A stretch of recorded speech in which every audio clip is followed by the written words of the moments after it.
Ephesians chapter 5 and verse 11. As we begin our study, we're glad all of you were able to come this evening as we deal with various difficult weather situations. We're glad all of you are able to make the effort to come tonight. Ephesians chapter 5 and verse 11.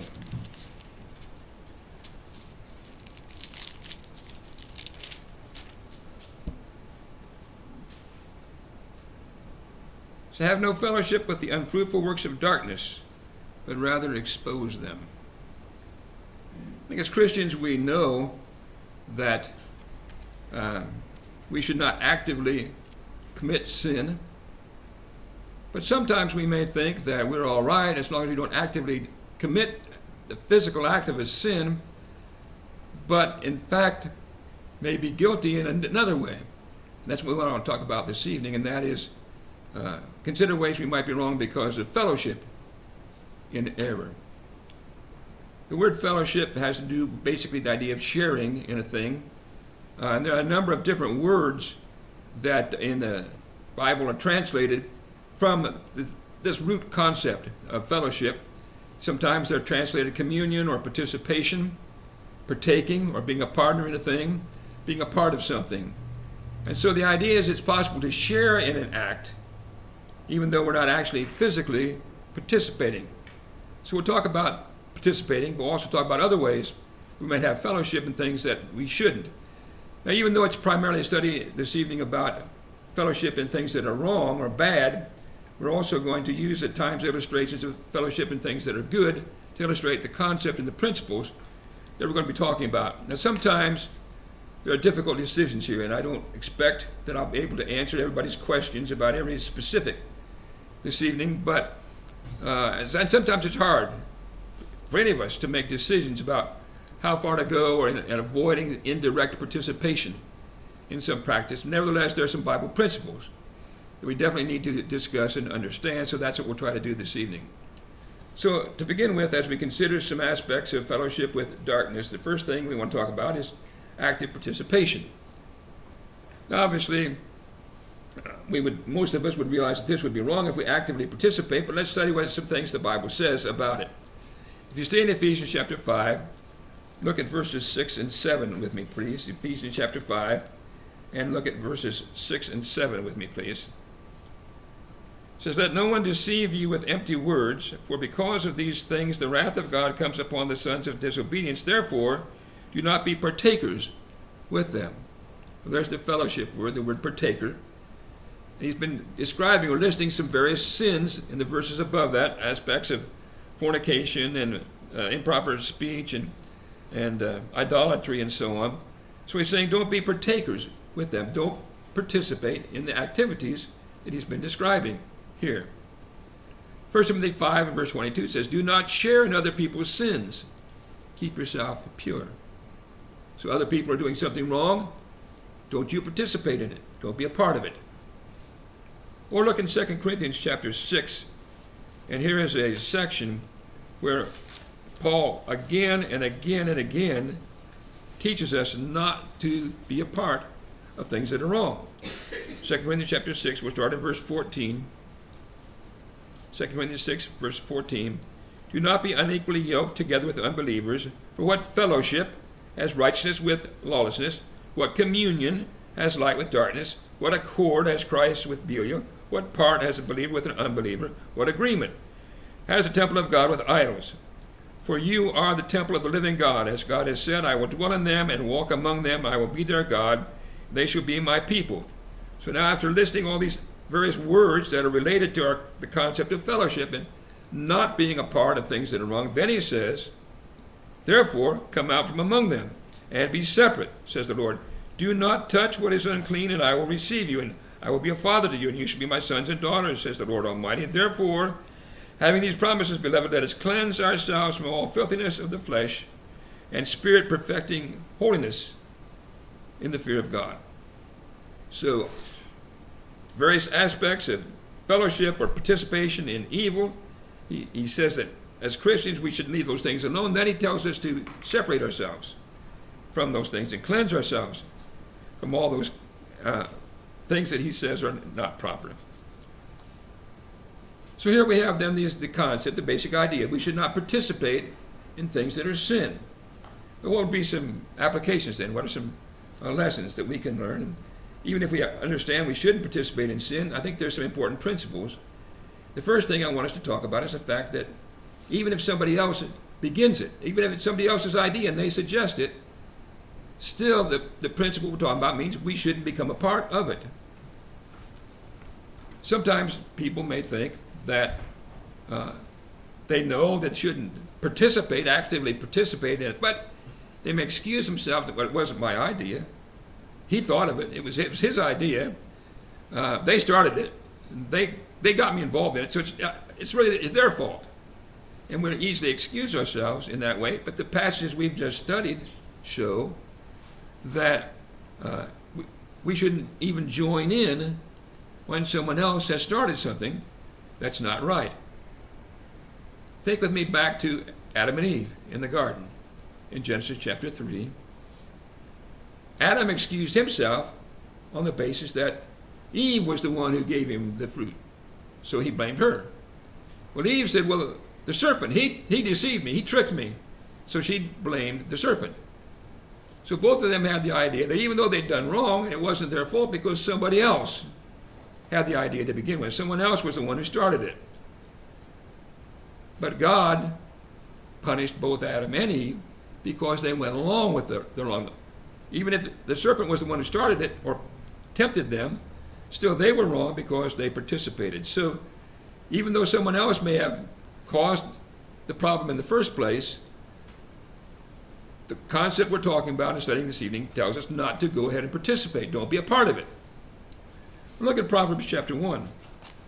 And the wise man Solomon here warns us very clearly about the danger we're talking about. Proverbs chapter 1. And we'll look first of all at verse 10. Proverbs chapter 1 and verse 10. My son, if sinners entice you, do not consent. That's what we're talking about. Someone else may come up with the idea. Someone else may try to encourage you to get involved. Don't consent. Don't be a part of something. Even if somebody else starts it, that doesn't make it okay for you to join in. And then verse 14 and 15, they say, these people that are trying to get the young man to do evil, say, cast in your lot among us. Let us all have one purse. My son, do not walk in the way with them. Keep your foot from their path. So there's the concept we're talking about. Someone else starts comes up with the idea. They begin to get their friends or other people involved in it, and they try to get you involved in it. Become part of it. Join in with us. And the answer is, don't be a participant. Don't participate with them. Keep your foot from their path. Don't walk in the way with them. Don't be a part of it. And if necessary, just leave. Stay away. But don't be involved in practicing something that's not right. But there's another application or specific of this idea of avoiding active participation, and that is sometimes, even if we don't mean to do what is wrong, we can become involved in something that is wrong. Look with me in 1 Corinthians chapter 10. I'd like to spend a little bit of time in this section of 1 Corinthians chapter 10 and in verse 20. Paul has been discussing in the context idolatry, and specifically here he's talking about the practice of eating meat that's been offered to an idol in the idol's temple. And he describes several different situations of eating meat that's offered to idols in the context, various different circumstances and making various applications, but the one we're looking at is when you actually go right into the temple of worship to the idol, and there's a feast in which they're eating meat offered to the idol. What should you do about it? So we'll look at verse 20, and then we'll talk about some applications. 1 Corinthians 10, verse 20. Rather that the things which the Gentiles sacrifice, they sacrifice to demons and not to God. And I do not want you to have fellowship with demons. Now what he's saying here is, and go back and read the context and the verses after as well, he's illustrating it with the Lord's Supper, for example. And his point is the Lord's Supper is not just a meal, a physical meal. It's an act of worship. And to eat and drink in the Lord's Supper is worship to God. And he illustrates it again with the Old Testament, the altar, the animal sacrifices. When they made their sacrifices in the Old Testament, some of them would eat it. Maybe the priests, and sometimes even the people who brought the animal sacrifices would eat some of the meat afterwards. It was an act of worship to God. It wasn't just eating meat. It wasn't just eating food. It was an act of worship. He's saying the same thing is true when you eat the meat in the idol's temple. It was to those who did that, they believed in the idol, they were worshiping the idol. That was an act of worship. Now, a Christian might say, well, I don't believe in idols, and I don't intend to worship the idol, but it's good food. So if they would go into the temple and participate in that feast, which to everybody else was an act of worship to the idol, and they're just eating it for the food, what Paul is saying is it's still wrong, because you're being part of an act which you may not intend to be worshiping God, but that's what it is. It is what it is. The fact that you don't mean it that way doesn't change the nature of it. It is an act of worship to an idol, and you are actively participating if you go and eat the meat in that circumstance as part of that act of worship to the idol. So the fact that we don't intend to do wrong doesn't change the nature of what we're doing if, in fact, the act we're participating in is by nature wrong. So let's see if we can give some examples or applications more like we would expect today. Take, for example, transcendental meditation. Transcendental meditation is essentially a form of Hinduism. Those who participate in it, among other things, they bring a gift to a Hindu idol, Hindu statue. They pray Hindu prayers. A lot of the participants, they say, well, I'm not Hindu. I don't believe in Hinduism. But the fact is, they are participating in Hindu worship. When they participate, at least some aspects of it are Hindu as an act of worship. And so the fact that they may say, I don't believe in Hinduism and I'm not a Hindu, doesn't change the nature of the action. It's still an act of worship. And to participate in it is wrong even if you don't intend to worship the idol. It's still a participation, fellowship in sin. Or, another example, suppose you attend a Catholic worship assembly and they have the Mass. And if you were to participate in the Mass, you might say, I'm not Catholic, I don't believe in Catholicism, but you go ahead and participate in the Mass. The fact that you don't intend to participate in, to do something wrong, doesn't change the nature of what you're participating in. It is still an act of worship, which is not according to the Scriptures. So to participate is fellowship in error, regardless of your intent. So an act that is wrong in and of itself, it is what it is. Even if you don't intend it to be that, to participate is to participate in that which is not right. And we could give other examples. Suppose you attend the worship of a church that uses instrumental music in their worship, and you sing along with it. Now you may say, I don't believe in instrumental music, but if you participate, you are being a part of that act.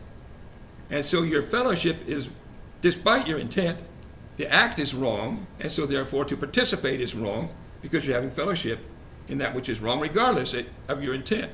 The fact that you don't intend it doesn't change the nature of what you're doing, that you're participating in something that you shouldn't.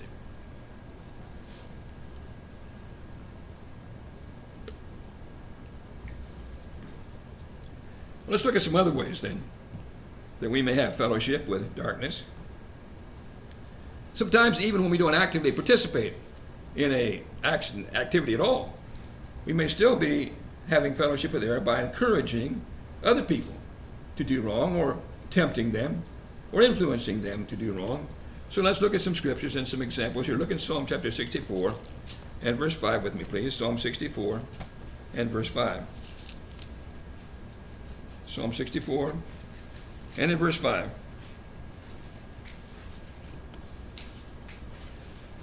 Here he's talking about sin, people involved in various kinds of sin. He says they encourage themselves in an evil matter. They talk of laying snares secretly. They say, who will see them? So here there are people who are doing evil, and they're encouraging one another. Notice it isn't just the doing of the act, it's the encouraging of the act. That's also wrong. Why? Because it's having fellowship. It's sharing in the act. Matthew 18 and verses 6 and 7 talks about be better to be drowned in the sea with a millstone hung around your neck than to lead somebody else to sin. So even if you don't do the sinful act, if your conduct encourages somebody else, you tempt them, then you are, in fact, he said you'd be better off to be drowned in the depth of the sea. He says temptations will come, but woe to that man by whom they come.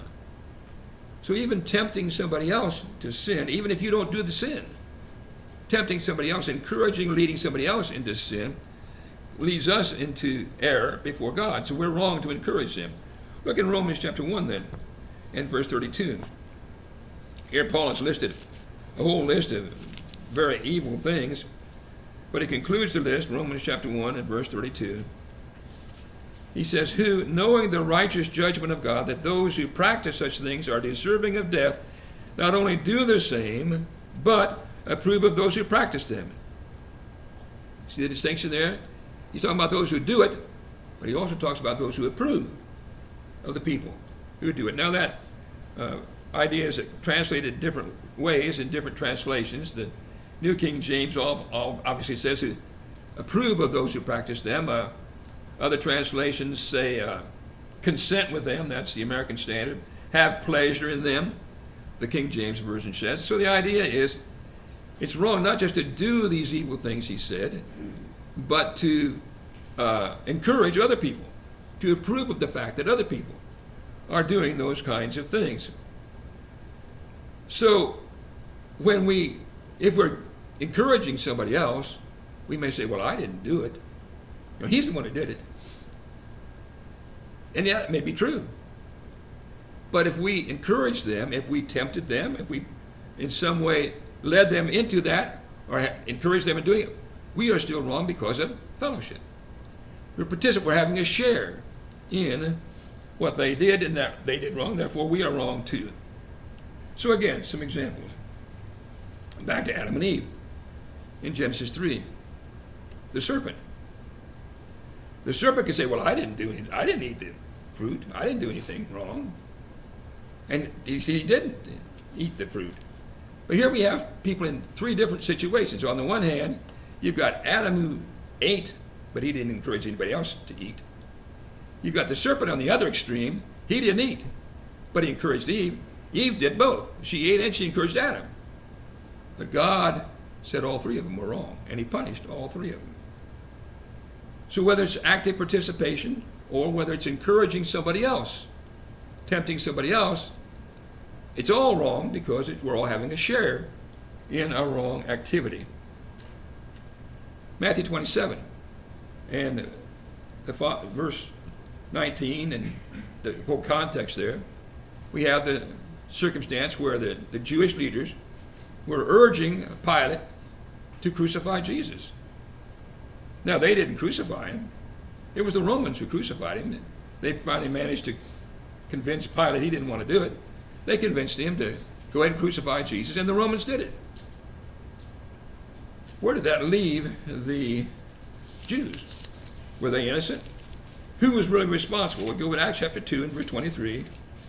And on the day of Pentecost, as Peter was preaching to the Jews, there's a Jewish feast day, the day of Pentecost, and he explains the guilt in the death of Jesus. Acts 2 and verse 23. To these Jewish people who were assembled, he says, him, that's Jesus, being delivered by the determined purpose and foreknowledge of God, you have taken by lawless hands, have crucified and put to death. He said the Jews put him to death by the hands of lawless men. That's the Romans. So the Jews did it, but just by the hands of the Romans. So even though the Jews didn't physically do it, didn't actively participate, they were wrong because they were the ones who motivated the Romans to do it. And we understand that. We realize that the Jewish leaders were terrible for what they did, and the Romans were terrible. But the point is, whether they actively did it or just encouraged, motivated others, either way it's having fellowship, and therefore it's wrong. Well, what about today?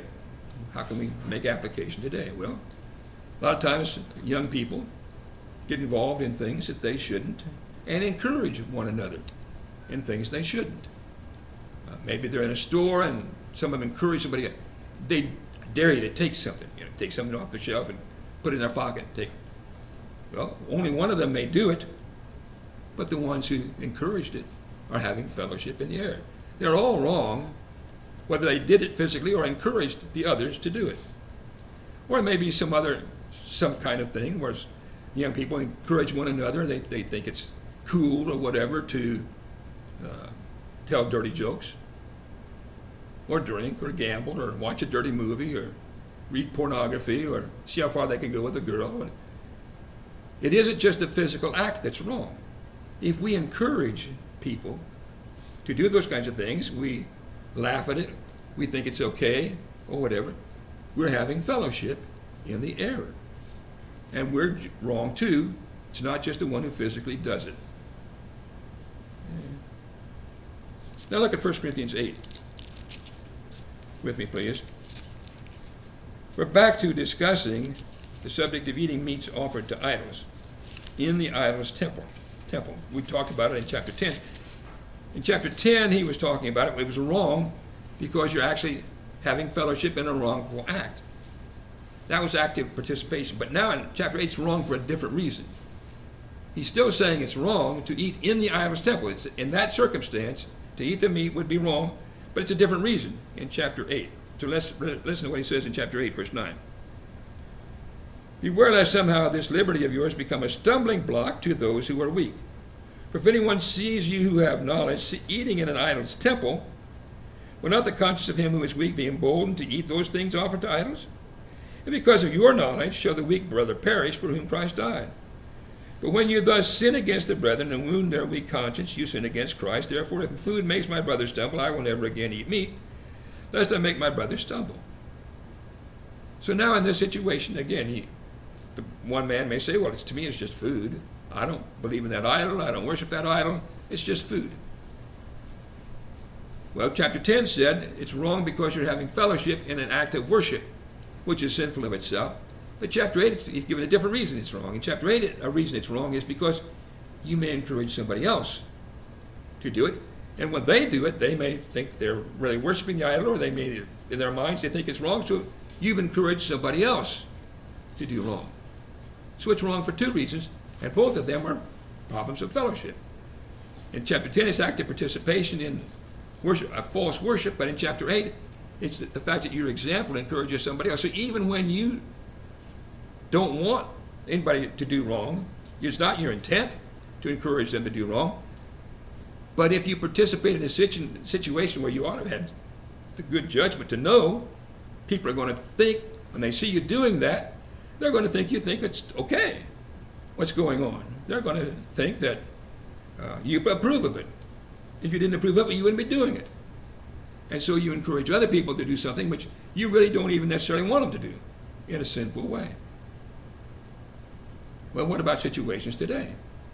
Well, this is the principle on which we sometimes point out that you shouldn't go into a bar, even if you're not going to drink.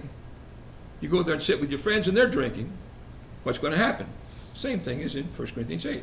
Everybody's going to think that you think it's okay. Even if you're not drinking, the fact that you're there with the other people who are drinking, people who see you in the bar, they're going to think, well, here's so-and-so, he must think it's okay or he wouldn't be here. Or you go into a casino with some friends and you don't gamble, but you're there in that circumstance, people are naturally going to think you think it's okay. They're going to think you approve of it because you're there. The circumstance would lead people to think that. And so, just like eating meat in the idol's temple, it's something you should know better than to do because of the influence of fellowship, of encouraging somebody in doing what's wrong, because of, even though you're not doing the wrong thing, your situation encourages them. You're in that sense, you're participating in the wrong that they did.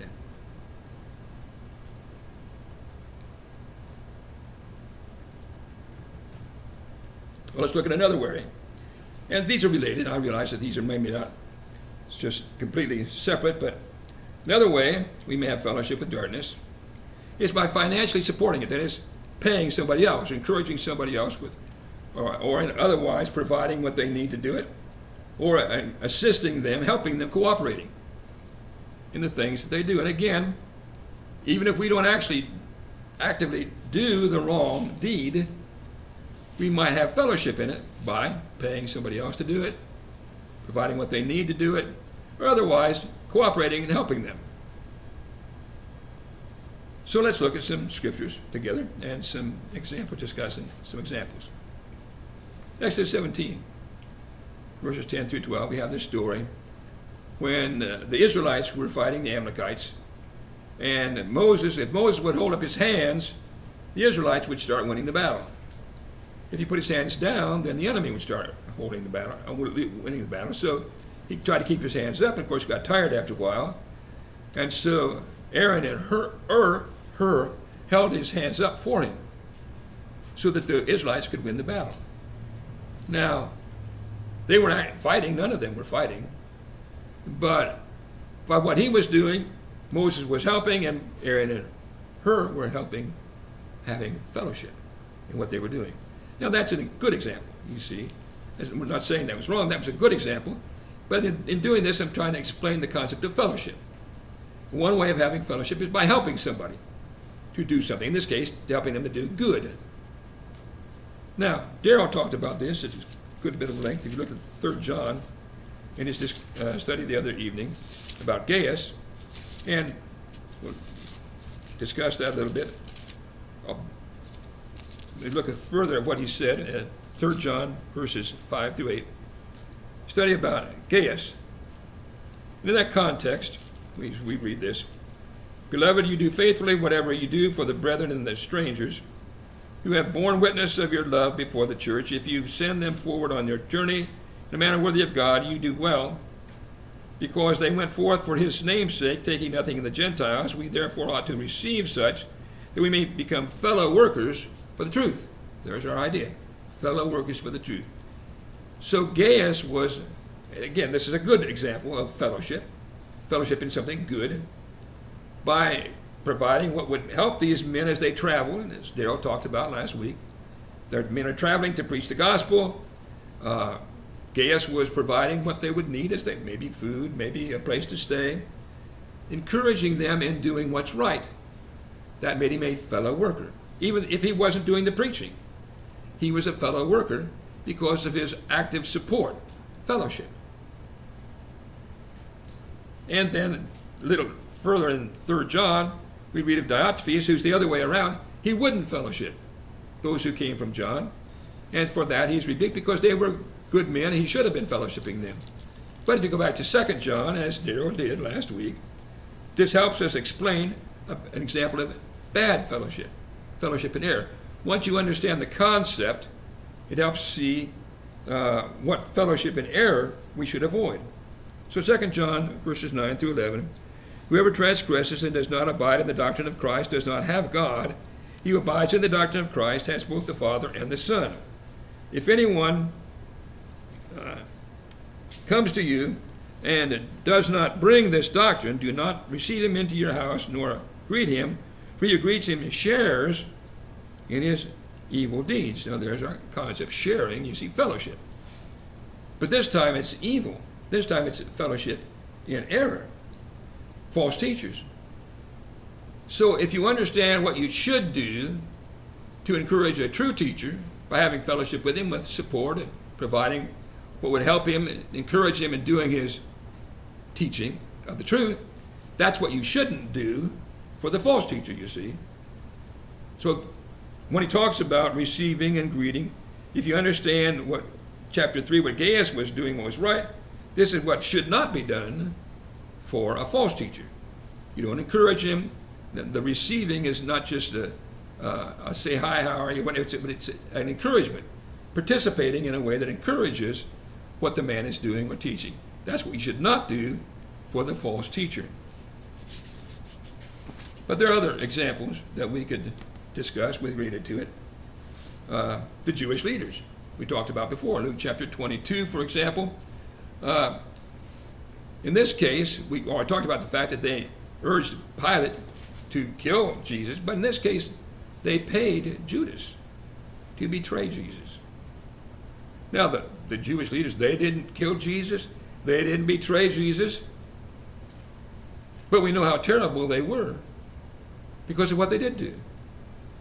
They urged Pilate to kill him, and they paid Judas to betray him. And we look at the Jewish leaders as terrible what they did, but they didn't actually do any of the wrong, but they had fellowship because they encouraged others, and even in this case, paid Judas to do it. Or, again, Proverbs chapter 1 we talked about where the evil men say, let's all have one purse. That simply means let's share the finances for the wrong. So sometimes we could be wrong in having fellowship in error by helping finance the wrong that's being done. And then there's the case of Saul in Acts 7, verse 58, where when Stephen was stoned, Saul apparently didn't throw any stones, but the passage says that he was consenting to their deeds, and he held the coats of those who were stoning him. So even though he didn't actively do the physical act, he was guilty, and later on he talks about his memory of the situation, how bad he felt about what he did. When he afterwards became a Christian, he realized the wrong. Even though he hadn't thrown a stone, he had consented to it, agreed to it, went along with it, and provided for those who did the evil deed. Well, what about examples today? Living around Amish folks, you come up with some obvious examples of a misunderstanding of fellowship. Amish folks won't own a car, but they'll gladly ride in somebody else's car and even pay somebody else to drive them places. We had a man visit with us a number of times not long ago, who he was retired, but he made some money on the side by driving Amish people, and they'd pay him to drive them here, there, and the other places. So even though they wouldn't own the car, they would pay the man to drive them around in his car. Well, if it was wrong to own a car, then it was wrong for him to own the car. So why? That's fellowship, you see. Or they won't own a television, but I've known of some who would work in a television factory. So they wouldn't own the television, but they would make their living by making televisions to be sold to other people. So that's a misunderstanding, you see, of fellowship. Well, of course, the things in that case aren't wrong, but apply it to those things that really are biblically wrong. And one of the obvious examples we think about is the guy who drives the getaway car for a bank robbery. Maybe he didn't go in the bank and hold up a gun and say, give us your money, but he's still guilty because he's cooperating, he's helping, he's assisting those who do wrong. But other examples, how about the drug dealer or the people who operate a pornographic website? They're wrong because they're providing evil things for other people. They're making it possible for other people to commit sin. Or how about a nurse who would assist in an abortion clinic? She doesn't perform the abortion, but she's still having fellowship, you see, by assisting the one who does perform the abortion. Or how about a divorce lawyer? Maybe he doesn't divorce his wife, but he provides opportunities for other people who get divorced, assuming that there's an unscriptural divorce, then they're having fellowship in the area. And we could go on with other examples as well. But then there are other examples, not just of moral issues, but false doctrine and religious error. And one example that we should be well aware of is United Fund, United Way. And I'm sure some of you have had the same experience I did when I worked for an insurance company, that they really, really want 100% participation. Everybody should give United Way. And somehow my company got 100% participation, even though I never gave a dime. Somehow they got 100% participation. But why not? Well, where does the money go? Catholic organizations, Jewish organizations, Planned Parenthood, and other pro-abortion organizations. If you give money, your money goes to those various different groups. You are having fellowship in the error. You see? You are financing what is wrong, and that's fellowship with error. And we could give another example of this is what the problem is when local congregations become involved in supporting unscriptural centralized organizations, missionary societies, benevolent organizations, and social gospel, entertainment, recreation, and so on. If you're giving money to the collection, your money is going to support things that are wrong. You're having fellowship, even if you don't actually play the ball game or whatever, the recreation. You're supporting it, you're having fellowship because you're financing it and you're cooperating and providing the things that are involved that are wrong and so on. So when you begin to understand the principles involved, biblical principles, you begin to see the applications, the things to avoid that even though you're not doing the wrong thing, you must be careful not to encourage it or make it possible for others to do the wrong.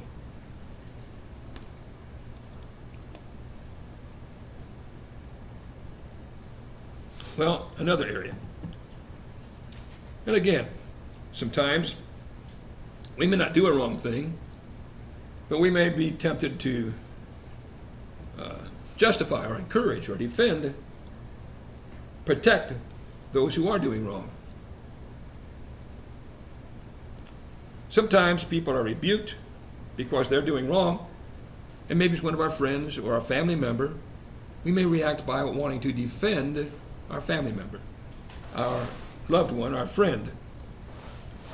And we may not do the thing that they're doing, but we try to defend them. Maybe people are trying to show them what the Bible says. Maybe if a congregation is disciplining them, and we object, we oppose it, and defend those as though they're doing wrong.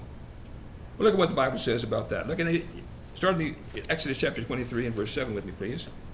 Exodus chapter 23 and verse 7.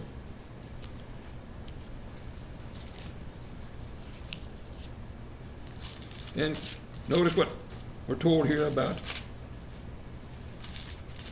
justifying that which is wrong. Exodus 23 and verse 7. Keep yourself far from a false matter. Do not kill the innocent and righteous, for I will not justify the wicked. Notice, first of all, God said he will not justify the wicked, but our responsibility is to keep ourselves far from the false matter. Notice he doesn't just say, see how close you can get, and just don't actively participate. You can do anything else, but don't act. No, he said, keep yourself far from it. Don't defend it. Proverbs 17 and verse 15 says, he who justifies the wicked and he who condemns the righteous are both of them an abomination to God. It is absolutely wrong to say that somebody has sinned when they haven't. But it's also wrong to defend somebody as though they haven't sinned when they have sinned. God objects to both of it. The problem with defending somebody who sinned and we say it's okay, we try to justify it, we're having fellowship. You see, we're encouraging, we're justifying, protecting them when they're doing wrong. Which leads us back to where we began the lesson, Ephesians 5 and verse 11. Do not have fellowship in the unfruitful works of darkness, but rather expose them or reprove them, depending on the translation that you have. Some people think they're all right as long as they don't actively do the wrong thing, as we said, not actively participating. But what if they justify or defend those who are? Is that reproving? Is that exposing the sin? That's what the passage doesn't just say, don't fellowship. It says reprove, expose, show where it's wrong. Now, if we defend it, if we justify it, We are responsible because we haven't done what the passage says, even so. We live in a society that wants to tolerate just about anything. Immorality, false doctrine, religiously. The person who's wrong in our society is the person who objects to those things, not the person who does them.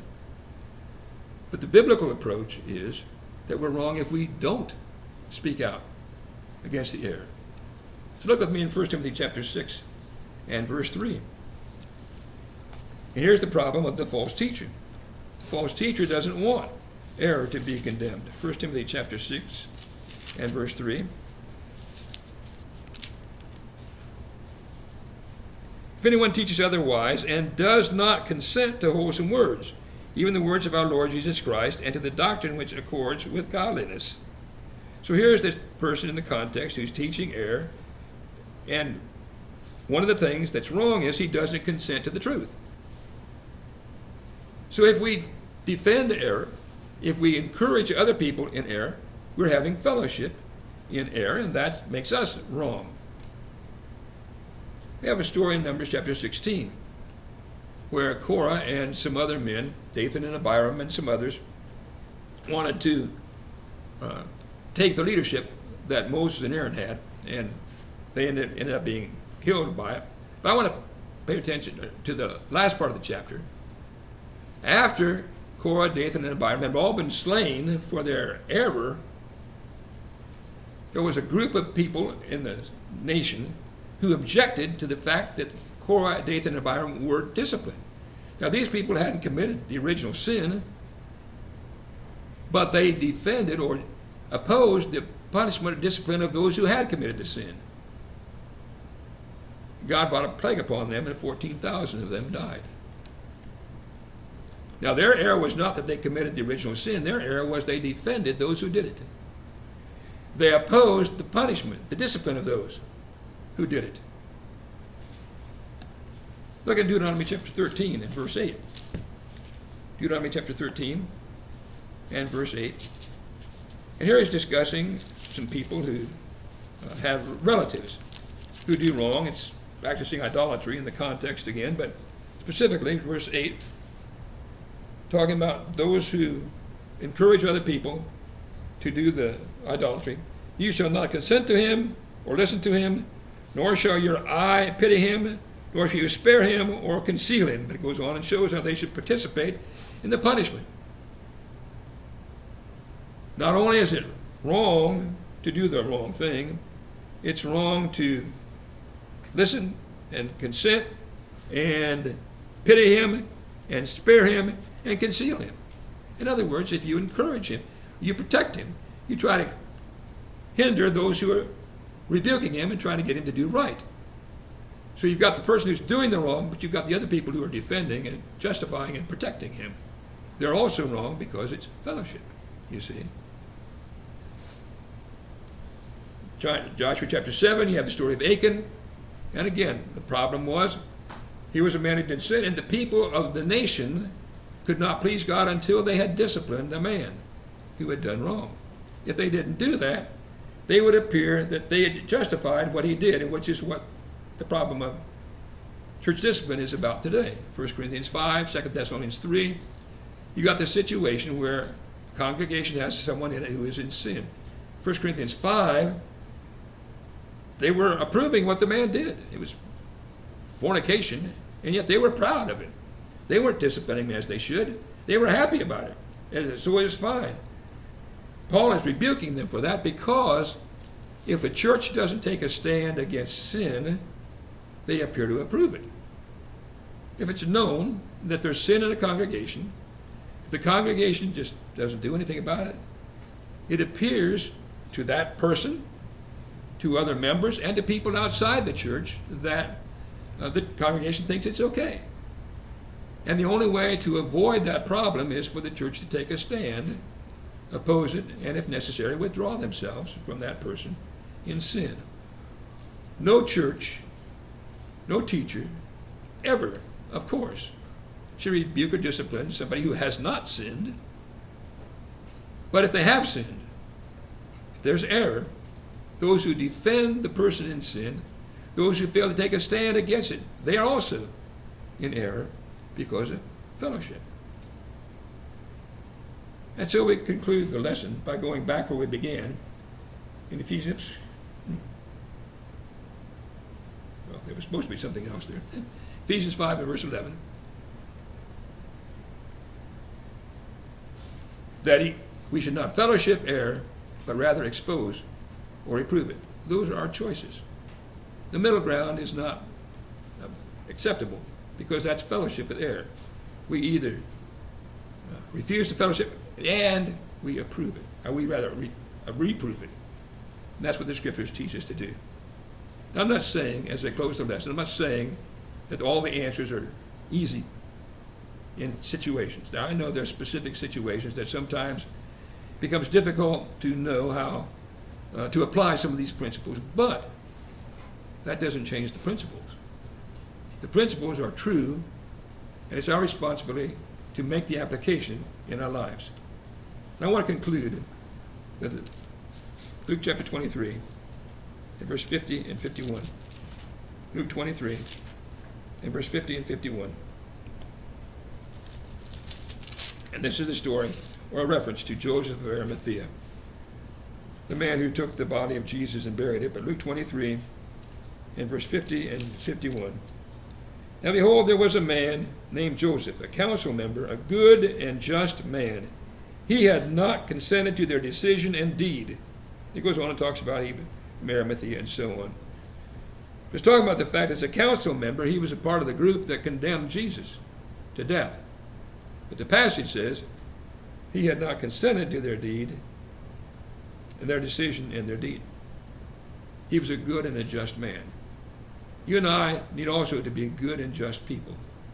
Being good and just people means not only that we don't do the wrong things, we don't consent to the wrong things. We don't cooperate in any way, participate by encouraging others in the wrong that they do. So like Joseph, we need to make decisions not to support error. So what about you and me then this evening as we conclude our study together? You need to be a Christian. You need to be a follower of Jesus Christ. If you're not one, why not become one this evening? Or if you have become a child of God and you need the prayers of the congregation, whatever you need, won't you come and make it known as we stand and while we sing?